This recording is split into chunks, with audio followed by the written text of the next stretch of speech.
Hey, what's going on, guys? I've had a decent number of requests to see a repasting video for the MSI GS66 Stealth, so we're going to go ahead and do that today.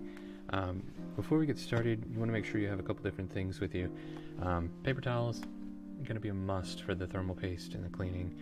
You're going to be really careful with that.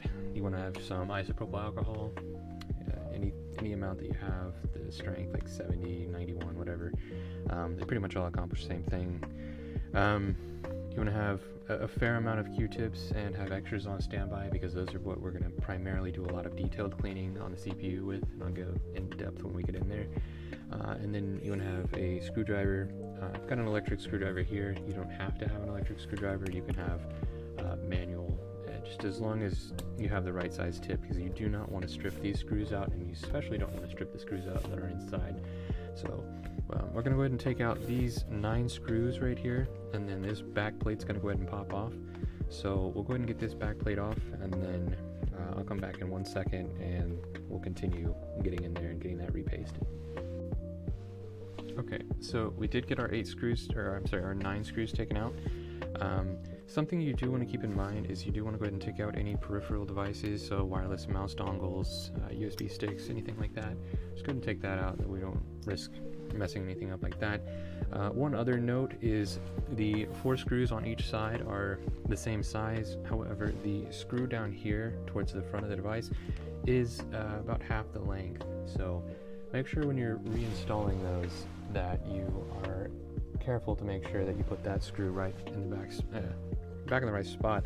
You don't want to go putting one of the longer screws in there and screwing something up. I always find it helpful, I haven't done that now, but I always find it helpful if when you're taking screws out of any device to go ahead and lay them out in a grid.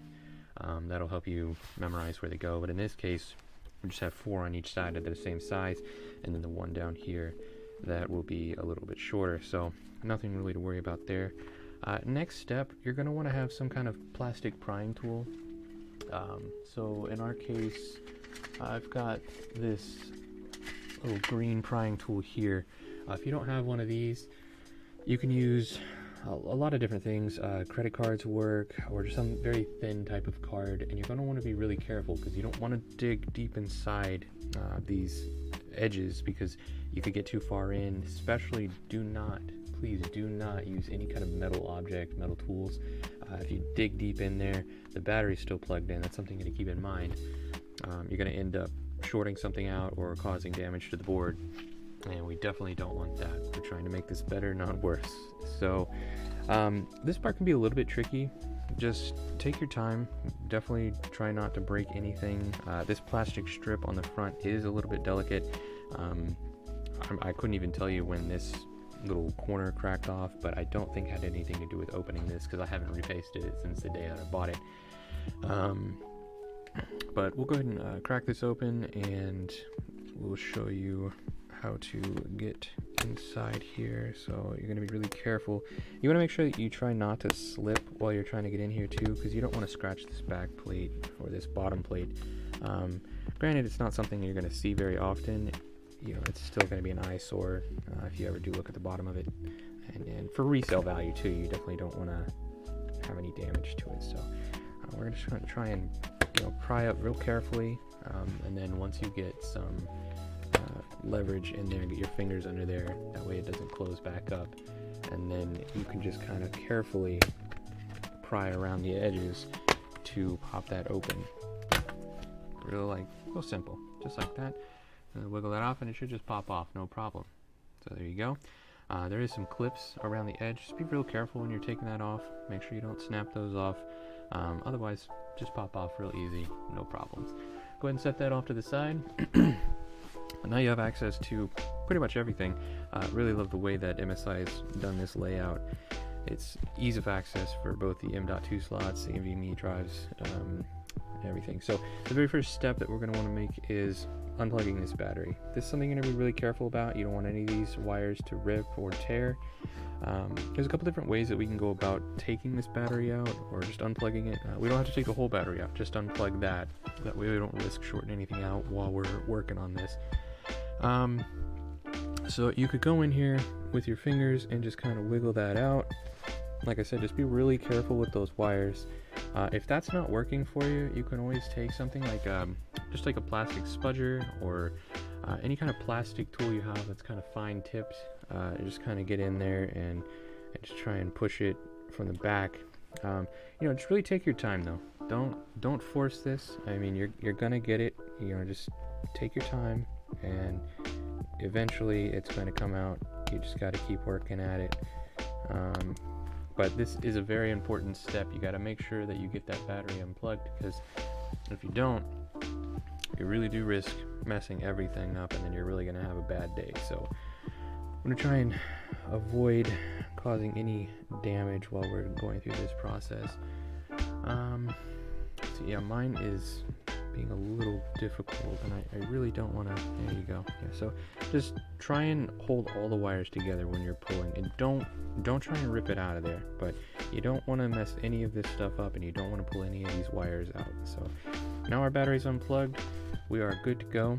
I'm just going to kind of go over a couple things real quick. So you got your 3 fans with the heat pipes here. This is also really beneficial for the future if you ever want to pop this open and blow these fans out, because a lot of dust builds up in there, a lot of cat hair, dog hair. I mean, if you have pets, you probably need to be blowing this out, at least every few months, once a year, something like that. And keeping your fans cleaned out is really going to help with cooling as well. Under here, you got the 2 RAM slots. Easy, quick access. You ever want to upgrade that. Our wireless card over here, and this is my 1TB NVMe drive that I upgraded. Just got a gigabyte drive off Amazon. It's done really well for me. Unfortunately, 1TB doesn't go very far with games, but that's not what the point of the video is. So next, we're going to go ahead and get under here, under these plates. This is where our CPU and GPU are going to be, and that's what we're going to repaste. So I'm going to go ahead and pause the video here, and then I will jump back over and resume when I get these plates off. Just real quick though, the screws you're going to be looking at are going to be 1, 2, 3, 4, 5, 6, and 7, I believe 8 screws. If I find an extra one, I'll let you know. You're going to really be careful here too, is these fans are going to be part of this whole assembly here. Make sure we unplug these fan connectors. Just be really careful. I'll show you a little bit more in depth before I take it all apart. I'll get all these screws out, and then okay, I do just want to chime in here real quick while I'm going through this process of taking all these screws out. You do want to make sure there's this black tape here. This may be different in some of your systems, but you are going to want to remove that black tape, because that is going to prevent you from lifting this up. Like I said before with the battery connector, these fan connectors are even more delicate, so you're going to be really careful when you're unplugging those, and they're going to be a little more difficult to get to. If you are feeling a little uncomfortable, like you don't have enough space, definitely have this flipped around, having these fans towards you, because that'll give you a lot more room to work, and you can just, you'll be able to see all the screws a little bit easier.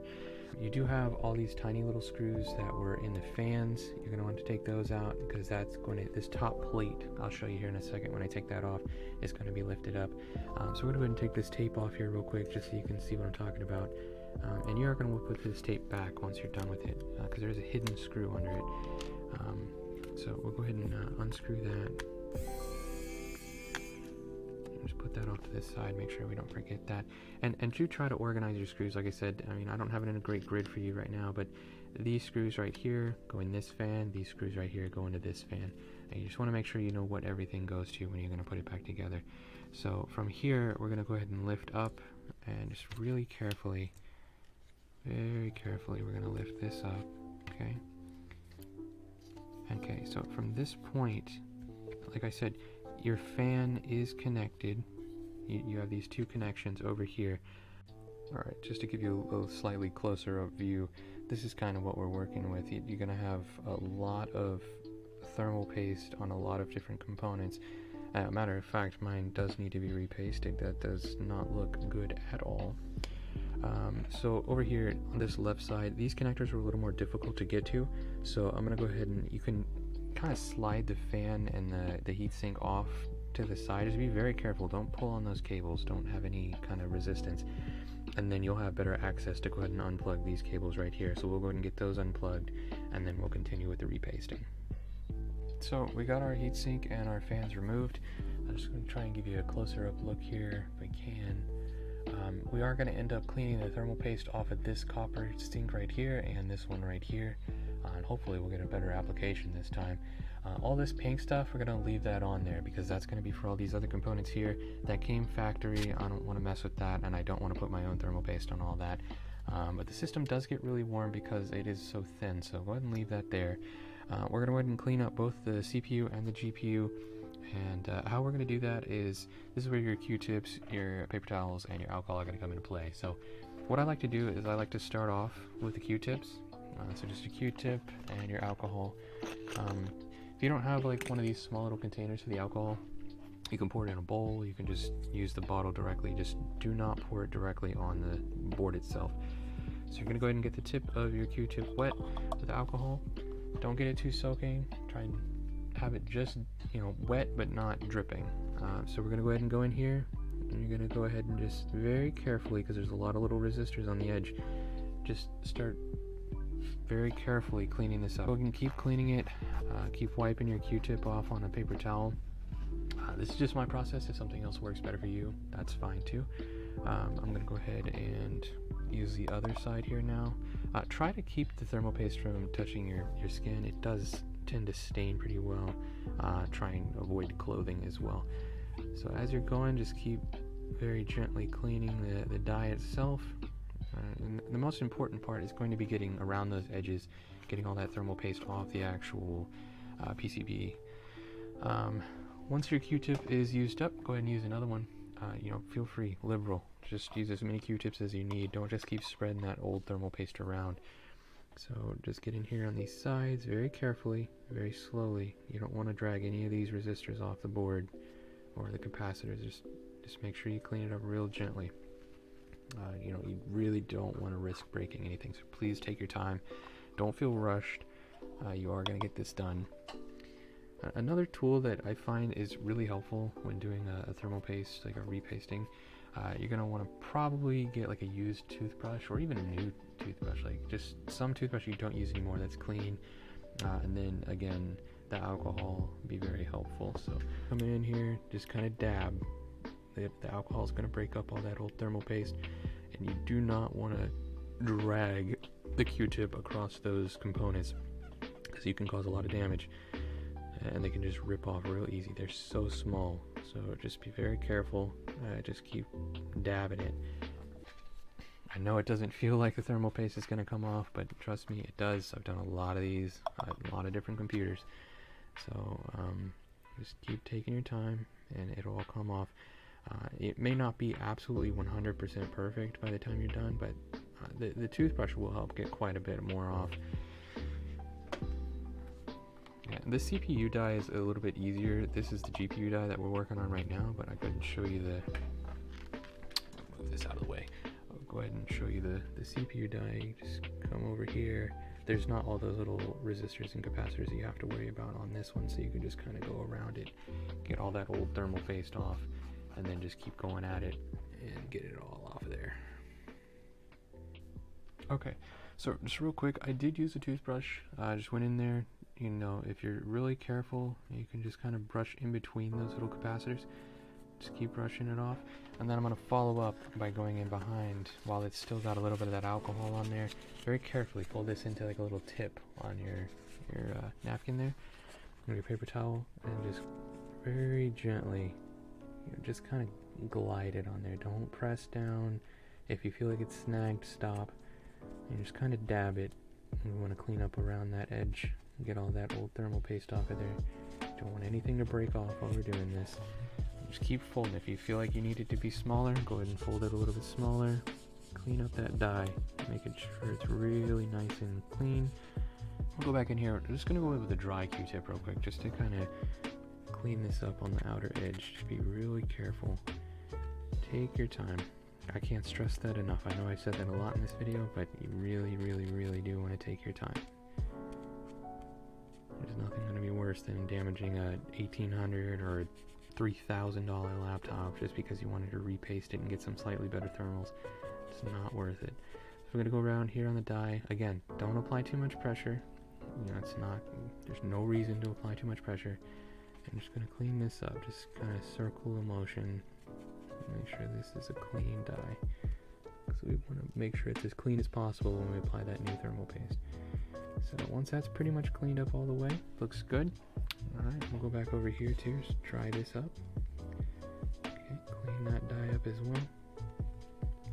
Now, as far as thermal paste application goes, there's a lot of different methods out there, so you're going to have to do a lot of research and figure out what works best for you. You can follow what I'm going to do, but at the end of the day, who knows who's exactly right as far as thermal paste application goes. There's the pea-sized dot method, there's a number of different ideas out there. There's like the X, the cross. I mean, I find the practice that I've been using for the last 7 years when we do repaste here at the shop is we make sure that there's a thin layer over the entire CPU and GPU die. However, that being said, when you do press down on these plates and you tighten those screws down, it is going to spread that thermal paste out. So the dot method is typically a pretty good method to use.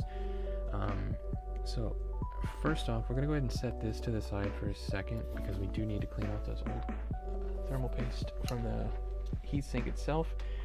So we're going to bring that over here, really careful. Just make sure you're careful moving everything. Same process. This is going to be a lot easier for you though. So first, you could go in with a paper towel, tear some of this off here real quick. You can go in dry and just wipe that off real quick. Fold it over. Wipe some more. Go ahead and throw that away. Get a little bit more paper towel here. Wipe this off. And we'll go in here with alcohol and clean that off in a second. So you want to make sure that they're as clean as possible when we apply the new thermal paste, because you don't want any kind of bubbles or gaps, anything that's going to cause it to not make perfect contact. Now, once we have the bulk of the thermal paste cleaned off, go ahead and use a Q-tip again, dip it in the alcohol, and go ahead and just clean off these surfaces right here. Circular motion will help clean that pretty well. Just make sure you get off as much as you can. There is a lot, even if you don't see it, it does stay there, so just make sure you get that all cleaned off. Again, you don't have to use too much pressure. You can just be real gentle with this. It will come off.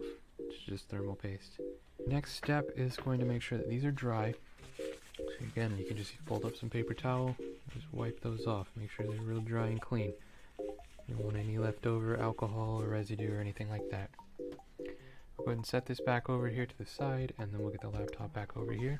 Alright, at this point we're going to go ahead and do our thermal paste application.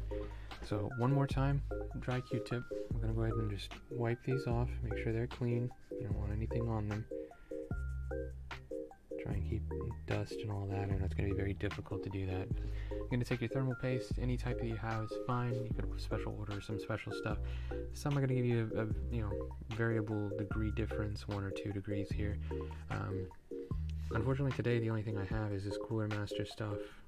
It'll work just fine, assuming that it's not all dried up. Go ahead and open that up.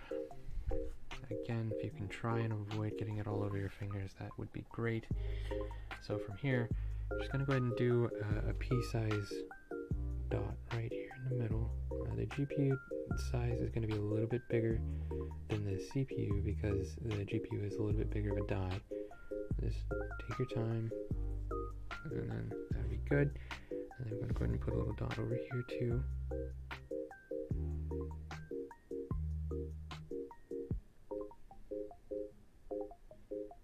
And again, you don't want this to get everywhere, so just take your time with that. Okay, it's not a great dot, it's kind of a spiral, but that'll work. And I'm just going to put a little dot over here on both sides as well. That way, just make sure we get all the different areas of this die. Any that aren't touching the copper plate are going to cause increased thermals. So just make sure you have it pretty decently covered. Go ahead and put the cap back on your thermal paste. And at this point, we're going to go ahead and reinstall the heatsink. So at this point, what you're going to do is you're going to put this again off to this side like this. And then you're going to take these two cables, and you're going to want to make sure you get these plugged in before you move that in the way, because it's going to be really difficult to plug them in otherwise. So this first cable is going to go in over here, just real carefully, not too much pressure. You don't want to break these connectors off. And then this second connector right here, just plug it in just like that. Okay, those are good. I'm going to pick this up carefully. Make sure you hold these fans because they are loose with those screws out. And carefully you're going to put that in just like that. And you kind of want to make sure that these plates get pushed down at the same time. That way it's all flush. Alright? Don't press, just make sure they lay down flush. You don't want anything in the way. Then go ahead and go over here. We'll plug this fan back in as well. Okay. It's very tight, so just take your time. It's going to be frustrating at some points. So what you want to do when you're putting these screws back in, the fan screws, you can just put those back in like normal, but on here on the CPU and the GPU, they are numbered, so you kind of want to try and put these back in the way that they came out. So you see we got 2, 3, 4, 5, and we got 1 up here. So we're going to start here, put that screw in first. Okay, so we got screw number 1 in here, and we're going to go to screw number 2, so it's going to go in over here.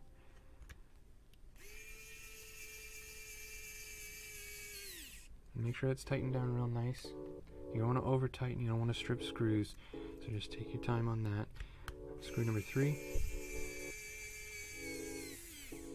And you can see what that's doing is 1, 2, 3. That's helping spread that paste out over that entire die. So you just want to take your time, make sure you do those numbers correctly. And then we got number 4 up here.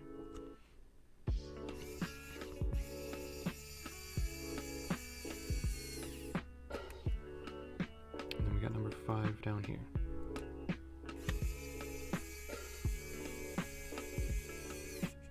Okay, so that's nice and in there. Next, we're going to go ahead and put our screws back on our fans.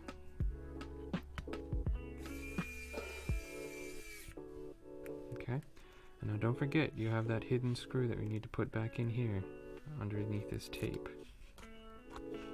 You definitely don't want to forget that because your fans could end up wobbling or any number of things, and you want adequate cooling.